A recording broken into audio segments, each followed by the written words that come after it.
Hey guys, welcome back to my mini blog. কালকে চলে গেছিলাম বার্থডে সেলিব্রেশনে, আর দেখতেই পাচ্ছ সবাই এখানে উপস্থিত হয়েছে। আমার হাজবেন্ডের খুব কাছের একটা বন্ধু, তারই ওয়াইফের জন্মদিন ছিল, আর সুন্দর একটা ক্যাফেতে কিন্তু আজকের বার্থডেটা সেলিব্রেশন হয়েছে। আর সকলে উপস্থিত ছিল বলে একদম সন্ধ্যাটা না জমজমাট হয়ে গেছে। যাই হোক, এখানে কেক কাটাকাটির পর্ব তো শুরু হবে, তার আগে আমি সমস্ত কিছু ডেকোরেশনগুলোকে ঠিকঠাক করে দিলাম, আর কেক কাটার জন্য সমস্ত প্রিপারেশন নিলাম। আর এখানে আমার বর কিন্তু রিল্যাক্স বসে বসে গান শুনছে।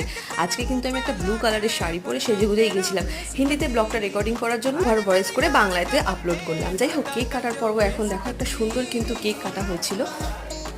এই সুন্দর মুহূর্তগুলোকে সবসময় ক্যাপচার করে রাখাটা উচিত, তাই জন্যই আমি প্রতিনিয়ত প্রত্যেক দিনের কিন্তু মিনি ব্লগ তোমাদের সাথে আপলোড করছি। তোমাদের আমার ভিডিও দেখতে বা মিনি ব্লগ দেখতে কেমন লাগছে অবশ্যই কিন্তু জানাও। এরপর শুরু হয়েছিল কেক মাখানোর পালা। এটা তো কমন ব্যাপার যে কেক কাটার পর কেক মাখামাখি হবে, তারপর কেক মাখানোর সমস্ত মুখ পুষে ভালো ভালো সেলফি নিয়ে তাড়াতাড়ি করে খাওয়া দাওয়া সেরে কিন্তু একটা গ্রুপ সেলফি নিয়ে বাড়ি